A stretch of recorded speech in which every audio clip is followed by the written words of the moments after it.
El 27 de febrero de 2018, un grito de desesperación resonó en el pequeño pueblo de Las Hortichuelas, en Almería. Gabriel Cruz Ramírez, un niño de tan solo 8 años, desapareció sin dejar rastro. Lo que comenzó como la angustiosa búsqueda de un niño perdido, pronto se transformaría en una pesadilla nacional. Las cámaras de televisión, los reporteros, los voluntarios, la Guardia Civil, todos se volcaron en una misión: encontrar a Gabriel. Cada minuto que pasaba, la esperanza se teñía de un miedo helador. La imagen de su padre, Ángel Cruz, pidiendo ayuda con la voz quebrada, se clavó en el corazón de millones de españoles. La búsqueda se extendió por días, abarcando montes, caminos y cada rincón de la geografía almeriense. La sociedad se unió en una ola de solidaridad, compartiendo carteles, organizando batidas y rezando por un milagro.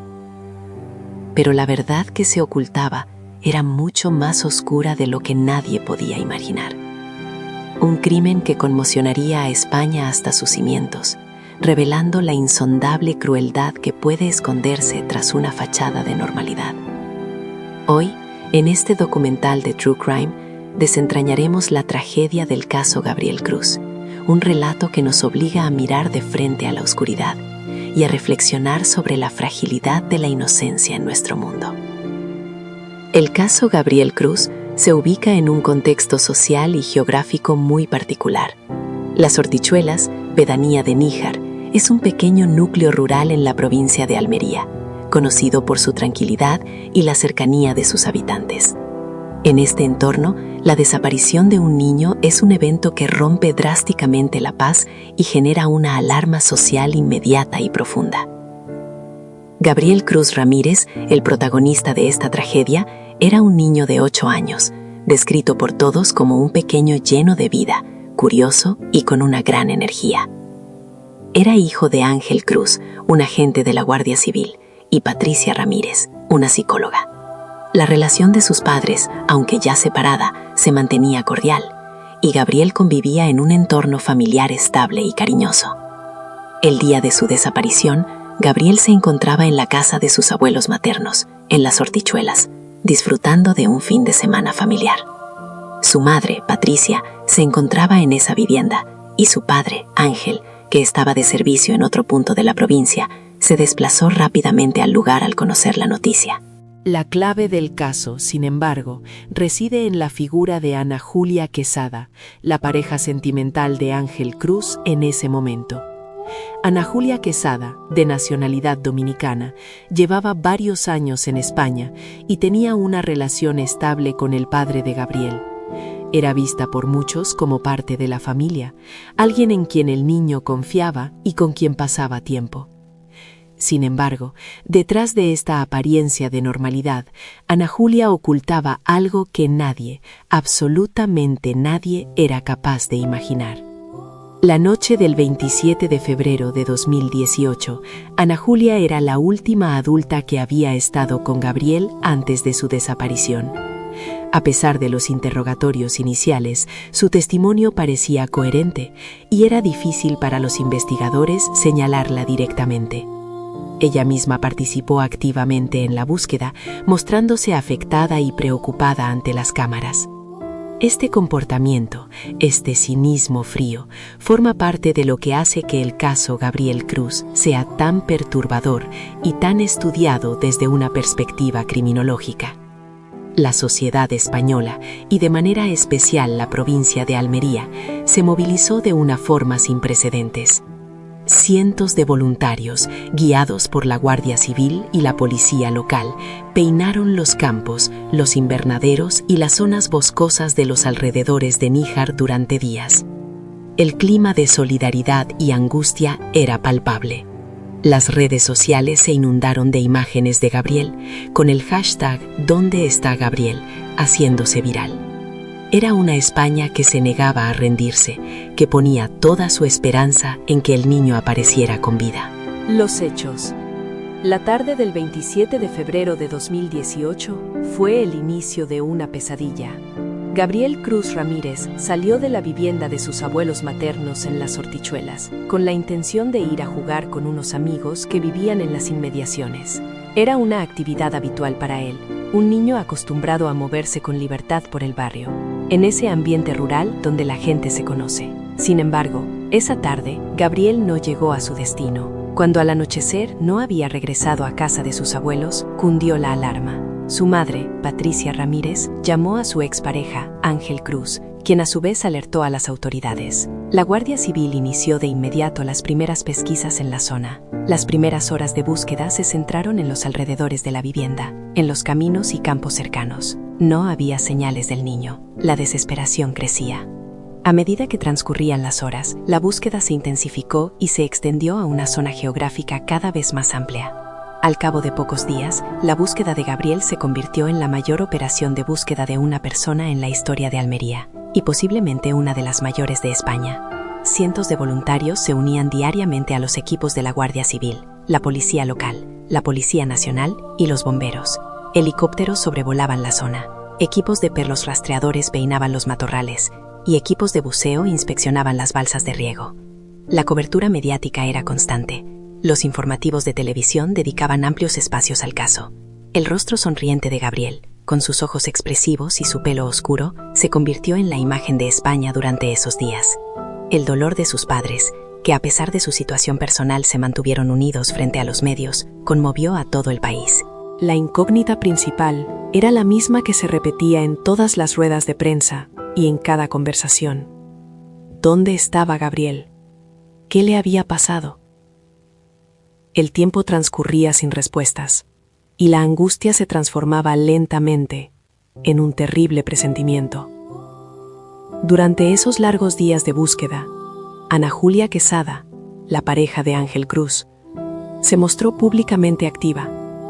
Participó en las batidas, habló con los medios y, en apariencia, compartía el dolor de la familia. Nadie, en ese momento, sospechaba de ella de manera seria. O al menos, eso era lo que parecía desde fuera. Los investigadores, no obstante, seguían todos los hilos posibles, y el análisis de las comunicaciones y los movimientos de las personas más cercanas al niño era una línea de investigación que no se abandonaba. El 11 de marzo de 2018, 12 días después de la desaparición de Gabriel, se produjo el hallazgo que todos temían y que nadie quería confirmar. El cuerpo sin vida del niño fue encontrado en el maletero del coche de Ana Julia Quesada, que estaba aparcado cerca de la vivienda del padre de Gabriel. El descubrimiento fue un golpe devastador para la familia y para toda España. Las imágenes de Ángel Cruz llorando sobre el cuerpo de su hijo y de Patricia Ramírez con los ojos devastados por el dolor se grabaron a fuego en la memoria colectiva del país. La detención de Ana Julia Quesada fue inmediata. La mujer que había estado buscando al niño con ellos, la mujer que había compartido la vida de su padre, era la responsable de su muerte. El crimen había permanecido oculto durante 12 días, con el cuerpo de la víctima escondido en el lugar más cercano, mientras se montaba una operación de búsqueda masiva a su alrededor. La brutalidad de esta revelación sacudió a España de una manera sin precedentes. La investigación. Desde el primer momento de la desaparición, la Guardia Civil desplegó todos sus recursos. Se creó un puesto de mando avanzado en la zona, coordinando las batidas de voluntarios con la labor de los equipos especializados. Los investigadores de la Unidad Central Operativa, UCO, el brazo más especializado de la Guardia Civil en investigación criminal, también se sumaron al caso. Paralelamente a la búsqueda física, se inició una investigación policial clásica. Se analizaron las comunicaciones de los teléfonos de las personas cercanas al niño, se revisaron las imágenes de las cámaras de seguridad de la zona, se reconstruyó la cronología de los movimientos de todos los implicados en las horas previas a la desaparición. A medida que avanzaba la investigación, la figura de Ana Julia Quesada fue atrayendo más atención. Su comportamiento durante la búsqueda, aunque en apariencia solidario, presentaba inconsistencias que los investigadores empezaron a detectar. El hallazgo de la camiseta de Gabriel cerca de un pozo, que ella misma facilitó, fue analizado con más detenimiento. Los investigadores determinaron que este hallazgo podría haber sido una distracción deliberada para desviar la búsqueda del lugar donde realmente estaba el cuerpo del niño. Los registros de las comunicaciones de Quesada revelaron movimientos sospechosos. Se identificaron llamadas y mensajes que no cuadraban con su versión de los hechos. El análisis de la telefonía, una herramienta fundamental en las investigaciones criminales modernas, fue crucial. Los investigadores también prestaron atención a las pistas físicas, muestras de suelo, fibras y cualquier rastro que pudiera conectar a Quesada con el lugar donde Gabriel había sido asesinado y donde su cuerpo había sido escondido posteriormente. La detención de Ana Julia Quesada el 11 de marzo fue el resultado de la confluencia de todas estas líneas de investigación. Si bien el hallazgo del cuerpo en el maletero fue el detonante inmediato, la UCO ya tenía pruebas suficientes para centrar su sospecha en ella. Tras su detención, Quesada guardó silencio durante un tiempo, negando su implicación. Poco después de su detención, sin embargo, Ana Julia Quesada confesó el asesinato. Afirmó haberlo cometido de manera impulsiva, tras una discusión con el niño. Las investigaciones posteriores y la reconstrucción de los hechos a partir de las pruebas forenses apuntaron a que el asesinato no fue tan espontáneo como ella afirmaba, sino que hubo una planificación del ocultamiento del cuerpo. El lugar exacto donde Gabriel fue asesinado fue identificado como la vivienda de la madre de Quesada en Rodalquilá, situada en la comarca de Níjar. Durante 12 días, Ana Julia Quesada llevó el cuerpo del niño en su coche, moviéndose por la zona mientras la búsqueda se desarrollaba a su alrededor. Este detalle, la imagen de ella participando en las batidas con el cuerpo de la víctima oculto en su propio vehículo, representa una de las facetas más perturbadoras y perversas de este caso. La investigación también reveló un aspecto clave de la motivación, los celos y la conflictividad en la relación de Quesada con Ángel Cruz, en parte relacionados con la presencia de Gabriel. El juicio y la sentencia. El juicio contra Ana Julia Quesada se celebró en la Audiencia Provincial de Almería en 2019. Fue un proceso que concentró la atención de toda España, con una cobertura mediática extraordinaria. El tribunal tuvo que deliberar sobre los hechos presentados por la Fiscalía y por las defensas de las acusaciones particulares, los padres del niño, representados por sendas acusaciones. La Fiscalía solicitó la pena máxima, prisión permanente revisable, una pena que en España se reserva para los crímenes más graves y que había sido introducida en el Código Penal en 2015. La argumentación de la Fiscalía y las acusaciones particulares se centró en demostrar la premeditación y la alevosía del crimen. Gabriel, un niño de 8 años, era una víctima completamente indefensa.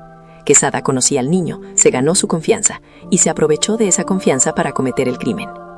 El tribunal, compuesto por jueces profesionales, no hubo jurado popular en este caso, dado que la acusación más grave, el asesinato, no se juzga ante el jurado en España en estas circunstancias, analizó meticulosamente todas las pruebas.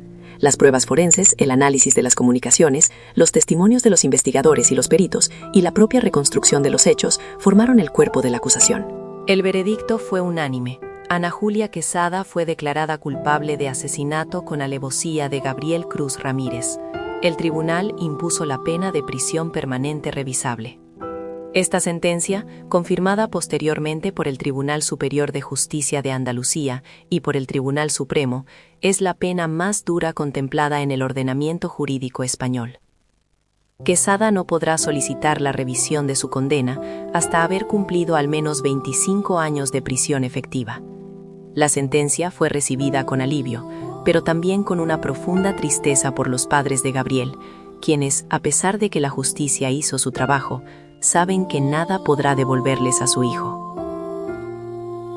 Reflexión final e impacto social. El caso Gabriel Cruz dejó una huella imborrable en la sociedad española. Más allá del dolor inmenso de una familia destrozada, este caso nos confronta con preguntas fundamentales sobre la naturaleza humana y la capacidad del mal. ¿Cómo es posible que alguien que convivía con un niño, que compartía la vida de su padre, pudiera cometer un crimen tan atroz? ¿Cómo puede una persona mantener la calma y participar en la búsqueda del niño al que acaba de matar? Estas preguntas no tienen respuestas fáciles y nos hablan de la complejidad y la oscuridad que puede residir en el interior de ciertos individuos. El caso también tuvo un impacto significativo en el debate sobre la prisión permanente revisable en España. Sus detractores argumentaban que era una pena inconstitucional, mientras que sus defensores señalaban casos como el de Gabriel para justificar su necesidad. El Tribunal Constitucional avaló su constitucionalidad en 2021. Los padres de Gabriel, Ángel Cruz y Patricia Ramírez, se convirtieron en voces activas en la lucha por los derechos de las víctimas y por la mejora de los sistemas de protección de menores. Su resiliencia y su capacidad de transformar el dolor en acción son un ejemplo para muchos. Gabriel Cruz Ramírez, el niño de Almería con ojos llenos de vida, merece ser recordado no solo por la forma en que murió, sino por quien fue. Un niño amado, lleno de alegría y con toda una vida por delante. Su memoria y la lucha de sus padres son el legado que él nos deja. Gracias por acompañarnos en este relato. Si este documental os ha afectado tanto como a nosotros, os pedimos que os suscribáis a nuestro canal y que compartáis este vídeo para que la historia de Gabriel no caiga en el olvido. Hasta la próxima. ¿Cómo rehabilitar a un joven que ha cometido actos tan atroces? ¿Qué tipo de intervención es realmente efectiva para garantizar su reinserción y prevenir futuras reincidencias? Las respuestas a estas preguntas siguen siendo un desafío para los expertos y para la sociedad en su conjunto. El caso también puso de relieve la importancia de la comunicación y la prevención de la violencia en el ámbito familiar. Aunque en Pios no se conocieron públicamente antecedentes de maltrato o negligencia severa, la tragedia nos recuerda que las dinámicas familiares, por sutiles que sean, pueden tener consecuencias devastadoras. En definitiva, el caso Pios no es solo la crónica de un crimen espantoso, sino un espejo que nos devuelve la imagen de nuestras propias vulnerabilidades como sociedad. Nos obliga a mirar hacia adentro, a cuestionar nuestras estructuras, a fortalecer nuestros sistemas de protección y a entender que la infancia, si bien es un periodo de inocencia, también puede ser un terreno fértil para la aparición de las sombras más oscuras. La reflexión que nos deja este caso es la de la necesidad constante de estar alerta, de cuidar a nuestros jóvenes, de invertir en su bienestar y de no dar por sentado que la inocencia siempre prevalece. La memoria de las víctimas y la compleja realidad de este caso nos invitan a un compromiso continuo con la prevención, la educación y la búsqueda de soluciones que aborden las raíces de la violencia en todas sus formas.